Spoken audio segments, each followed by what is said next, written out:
그냥 술술 넘어간다. 오, 아주 잘 만들었다.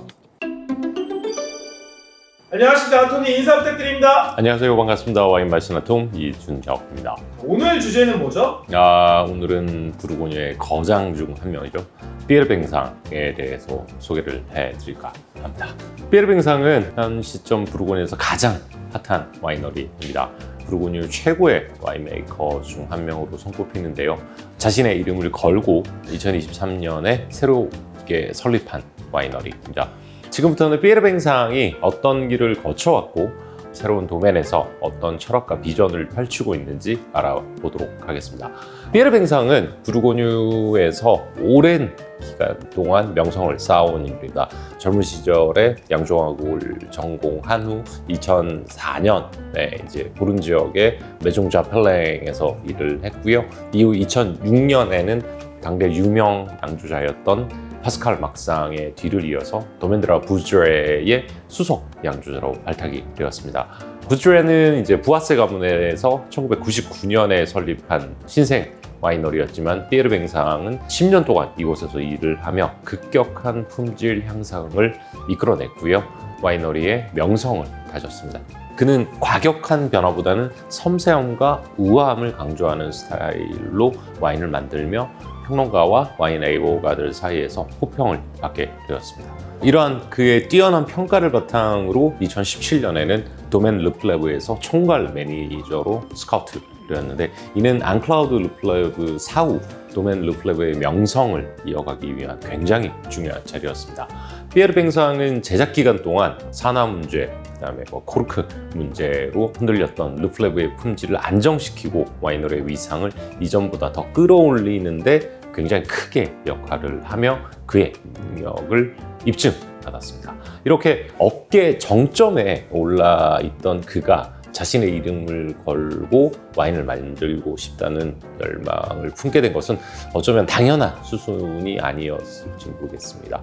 그리고 이제 피에르뱅상은 결국 2024년 수확을 마치고 오크 배럴에 와인이 들어가는 것까지 체크를 한 뒤 와이너리에서 물러나면서 도멘 르플레브를 떠나 자신의 도멘에 전념을 하게 됩니다. 피에르뱅상은 2023년 7월 18일 솔렉시아 그룹의 에르베 크라티로프와 에릭 베르시니와 함께 포트 본 지역의 와이너리인 도멘 데 테르데벨을 인수하게 됩니다. 이 와이너리는 이제 본 지역의 옥시드레스에 위치하는 곳이고요. 인수와 동시에 도멘 피에르뱅상이라는 새로운 이름으로 재탄생을 하게 되었습니다. 흥미로운 점은 이 테르데벨이라는 도멘이 2009년에 설립이 되어서 굉장히 뛰어난 맛들을 많이 보유하고 있지만 그동안 외부에 거의 알려지지 않은 숨은 진주와 같은 존재였다고 합니다. 가지치기의 대가인 마르코 시모니트조차도 이 포도밭의 놀라운 수령과 품질을 보고 감탄을 하면서 이런 포도밭이 알려지지 않았다는 게 신기할 정도로 평가를 했다고 합니다. 피에르뱅상은 이런 보석 같은 밭을 발견을 하고 곧바로 인수를 결정했는데, 그 배경에는 자신의 이름으로 와인을 만들겠다는 열망과 오랫동안 관심을 가지고 만들고 싶었던 레드 와인에 대한 열정도 있었다고 합니다. 도멘 피에르뱅상이 보유한 포도밭 중 약 7헥타 정도의 규모이고요. 여기서는 이제 포르똥 샤르마뉴를 비롯해서 샤샤뉴 몽라쉐, 그다음에 플레니 몽라쉐, 먹소, 사비드 레본의 그 굉장히 뛰어난 화이트 와인들이 많이 포진이 돼 있고요. 레드 와인의 경우에는 본래 프리미어 크루 롱세라든지 이제 몽텔리의 프리미어 크루인 레 드레스 같은 이름만 들어도 침이 고이게 만드는 아주 좋은 맛들을 많이 가지고 있어요. 그가 소유한 포도밭들의 평균 수령은 약 60년 정도이고요. 가장 오래된 비에비뉴는 95년이 된다고 합니다. 이러한 올드바인은 와인의 깊이와 복합성을 부여하며 때루아의 개성을 순수하게 담아낼 수 있는 열쇠가 되기도 합니다. 실제로 피에르뱅상은 약 60년 정도의 수령이 포도나무들이 소량 생산을 가능하게 하는 굉장히 소중한 유산이라고 이야기하며 마치 이제 금세공사가 하나하나 작품을 조각하듯이 작은 구획에서 수확한 포도를 세심하게 다룰 수 있는 기반이라고 강조했습니다. 이렇게 피에르뱅상은 뛰어난 때루아를 바탕으로 해서 코트 보온의 정수를 구현하는 와인을 만들겠다는 야심찬 포부를 가지고 있습니다. 그리고 이제 특별히 주목해야 할 만한 것은 도메인 피에르뱅상의 포도밭 관리 철학입니다. 피에르뱅상은 이전 이제 무드레와 르플레브 재직 시절부터 이제 유기농 및 비오디나미 농법을 도입해 왔고 자신의 도메인에서도 포도밭을 이제 비오디나미 방식으로 전환할 계획이라고 밝혔습니다. 이는 이제 살아있는 토양과 자연에 대한 존중을 바탕으로 달의 주기와 계절에 맞게 농사를 짓는 철학인데요. 궁극적으로 이제 포도나무의 에너지가 와인에 온전히 전달되도록 하는 데 목적이 있습니다. 사실 많은 생산자와 이 이야기를 해요. 비오디나미를 하는 게 굉장히 어렵지만 이게 완전히 적응이 되면 포도나무가 10년 정도 돼도 30년, 40년 이상 되는 풍미를 전달할 수 있다고 이야기를 하고 한 번 비오디나미로 제대로 만들어진 포도를 맛을 보면 그것 때문이라도 열심히 해서 이 비오디나미를 한다고 많이 이야기를 하고 있습니다. 또 한 가지 눈여볼 점은 이제 가지치기 방식인데요. 이 도메인의 대부분 포도나무들은 포르통 누아 방식을 사용하게 됩니다. 이제 피에르뱅상은 가지치기 전문가죠. 시모니트 앤 시크 팀의 이제 지도를 받아 올드바인들의 수명을 이제 늘리고 포도나무의 생육과 열매 생산의 균형을 최적화하기 위해 이 전통적인 방식을 활용하고 있습니다. 이런 세심한 포도밭 관리 덕분에 피에르뱅상은 최고의 품질의 건강한 포도를 수확할 수 있다고 믿고 있습니다. 다음은 양조 철학과 스타일에 대해서 좀 말씀을 드리겠습니다. 피에르뱅상의 양조 철학은 한마디로 개입은 최소로 순도는 최대로 이렇게 요약을 할 수가 있습니다. 가장 자연스럽고 개입을 최소화하는 방식으로 포도를 와인으로 변모시켜 과일 변연이 진인 순수함이 빛나도록 한다는 신념을 가지고 있습니다. 실제 양조 과정에서도 인위적인 조작을 최소화하고요. 발효도 가급적 자연 효모에 의한 자발적 발효로 진행을 하고 있고 뉴요크 사용도 극도로 절제하고 있습니다. 피에르뱅상은 오크의 풍미보다는 때루아의 목소리를 와인에 담아내는 것이 목표라고 이야기를 하며 뉴요크의 사용 최소화하고 있습니다. 예를 들어서 대부분의 와인들이 뉴요크 비율이 약 15% 정도 수준으로 아주 낮게 유지되고 있고요. 오크 향이 과도하게 되지 않도록 노력하고 있습니다. 양조 공정의 경우에는 이제 포도는 당연히 전량 손으로 수확을 하고 도면에서 일일이 이제 엄격하게 선별 과정을 거치게 되고요. 압착은 이제 공기압 프레스를 사용해서 가능한 한 부드럽게 천천히 진행되며 압착 후 이제 하루 정도 가즙을 자연 침전시켜 이제 입자를 가라앉히도록 하고 있습니다. 1차 알코올 발효는 스테인 탱크에서 부분적으로 이루어지는데 외부 효모나 첨가물 없이 자연스럽게 발효가 시작되도록 유도를 하고 있습니다. 1차 발효를 마친 와인은 바로 병입하지 않고 오크배럴로 옮겨지게 되고요. 배럴 안에서 이제 말로락틱 퍼멘테이션을 거쳐서 약 한 12개월 동안 숙성을 거칩니다. 말로락틱 퍼멘테이션을 거친 와인은 이제 산이 이제 보다 둥글둥글하고 부드럽게 전환이 되고요. 또 1년 동안의 배럴 숙성을 거쳐서 와인이 천천히 안정화되면서 이제 복합미를 키워가게 되는 거죠. 마지막으로 이렇게 배럴 숙성을 거친 와인들은 이제 병입 직전 다시 스틸 탱크로 옮겨서 약 6개월 정도의 추가 숙성을 거치게 됩니다. 배럴 숙성 후 스틸 탱크에서 이제 두 번째 겨울을 보내는 추가 숙성 과정을 가지는 것은 이제 와인이 자연적으로 청진이 되기 위한 것이고요. 총 이렇게 이제 18개월 동안 긴 숙성을 통해 별도의 여과나 큰 개입 없이도 와인이 맑게 청진되도록 하는 것입니다. 두 번의 겨울을 나는 느긋한 숙성 과정을 거쳐 와인의 시간과 자연이 부여하는 안정감과 조화를 담아내려 노력하고 있습니다. 마지막으로 와인 업계의 평가와 기대에 대해 언급해드리고 테스팅을 한번 해볼까 합니다. 피에르뱅상의 노력과 철학은 벌써부터 결실을 맺고 있습니다. 그의 도면에서 생산된 첫 번째 빈티지죠. 2023 빈티지를 테스팅한 전문가들이 아주 고무적인 반응을 보이고 있는데요. 부르고뉴 전문 테스터인 와인호그에서는 피에르뱅상의 와인들을 테스팅한 후 화이트 와인은 확실히 최고급 와인이라고 평가를 하였으며 새로운 스타일의 탄생이라고 극찬을 하였습니다.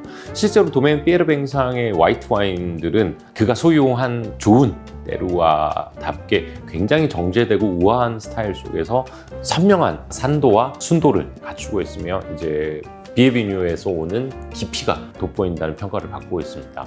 한편 그동안 주로 화이트 와인을 잘 만들었다는 피에르 뱅상은 이제 레드 와인도 직접 양조하게 됐던 것도 주목을 하실 수가 있는데요. 물론 이제 르플레브에서도 레드 와인을 선보였지만 피에르 뱅상이 선보였던 레드 와인들은 과도한 파워나 이런 힘을 추구하기보다는 실키하고 우아한 질감에 중점을 둔 와인이라는 것입니다. 그래서 이제 부드러운 타닌과 절제된 추출로 때로와의 섬세함을 표현하려 노력했다고 호평을 받고 있습니다. 특히 이제 볼레나 몽텔리 같이 이제 우아함이 장점인 마을의 포도밭을 쏘여가 있기에 그의 레드 와인들도 화이트 와인에 못지않게 뛰어난 품질을 보여줄 것이라고 기대하고 있습니다. 무엇보다 인상적인 것은 피에르 뱅상의 장인 정신과 포부입니다. 자신의 이름을 내건 와이너리를 두고 마치 이제 오투크투리 패션처럼 최고의 장인 정신으로 빚어내는 도맨으로 자리매김하고 싶다고 이야기를 했습니다. 그만큼 이제 작은 디테일 하나까지 놓치지 않는 정성을 통해서 완벽에 가까운 와인을 만들겠다는 다짐이겠죠. 부르고뉴의 거장으로서 지금까지 쌓아온 풍부한 경험과 열정을 바탕으로 피에르 뱅상은 자신의 도맨에서 부르고뉴의 전통과 혁신을 담은 걸작을 선보이려 하고 있습니다. 와인 애호가들이 시선은 벌써부터 이제 와이너리에 쏠려 있으며 앞으로 피에르 뱅상이 만들어갈 와인들이 어떤 감성을 선사할지 기대를 모으고 있습니다. 부르고뉴의 구인피 피에르 뱅상의 행보를 주목해 보시기 바랍니다. 제가 이 작가님과도 한번 갔었죠. 이 작가님하고도 한 2번 갔나? 2024년 4월에 처음 와이너리를 방문을 해서 배럴 테스팅을 했고 그때 이제 수입에 대한 이야기를 많이 나눴어요. 처음에는 수입에 대한 것보다는 와인에 대한 이야기를 많이 나눴고 그리고 이제 돌아와서 수입을 결정을 하고 2024년 11월에 2번째 방문을 하면서 로케이션 배정을 받았고 그때 2번째 배럴 테스팅을 했었죠. 그래서 뭐 아주 좋은 경험들이 있어요. 저는 사실 그러니까 이번이 3번째 테스팅인데 사실 바틀링 대원은 처음 테스팅 하는 거죠. 제가 질문이 있는데 네네. 풀레브의 와인메이커로 일을 했다고 열심히 홍보하시는 분이 있더라고요. 약간 와이너리 다른 와이너리인데 예. 이분하고 그분은 네. 그분은 와인메이커가 아니고요. 그분은 비오디나믹 컨설턴트예요. 이제 앙클라우드 르플레브가 같이 일을 한 것은 맞지만 와인메이커가 아니에요. 앙클라우드 르플레브가 비오디나믹에 워낙 조예가 깊고 많은 관심을 가지고 있었기에 그분이 비오디나믹 컨설턴트예요. 그래서 같이 일을 했고 앙클라우드 르플레브가 돌아가시면서 그분은 바로 이제 와이너리를 그만두고 본인이 만든 컨설팅 회사에서 계속 일을 하고 있다가 지금 이제 네고스로 와인을 만들고 이제 아마 내년 올해부터는 아마 도멘 와인도 생산을 할 거예요. 그분 와인도 괜찮기는 해요. 근데 사실 르플레브에서 와인메이커로 일했다는 건 사실은 아니에요. 명확하게 이제 와인메이커로 활동하시는 피에르 뱅상. 그렇죠. 그 같이 시기가 겹치지도 않아요. 피에르 뱅상은 2017년부터 24년까지 총괄 책임자로 일을 했고 와인메이킹을 직접 하면서 포도밭 관리도 뭐 본인이 다 했었고 근데 그분은 와인메이커가 아니라 비오디나믹 컨설턴트라니까요. 그냥 양조 컨설턴트 중에 한 분이신데 그게 와인메이커가 될 수 있나요? 이런 잘못된 정보들이 굉장히 많아서 와이너리에서는 그렇게 이야기 안 하겠죠. 자료 조금만 찾아보시고 구글링 하시면 정보 바로 나와요. 자, 그러면 와인 테스팅 시작해 보겠습니다. 먼저 레드 와인 4종 부탁드립니다. 자, 테스팅을 해보겠습니다. 이 집도 결국은 왁스로. 근데 왁스도 작업을 더 했어요. 이렇게 위에 보시면 마크를 찍었고 옆에도 여기 도멘 피에르 뱅상이라고 해서 또 이거 코스트에 다 녹일 것 같아요. 엄청 빡빡합니다.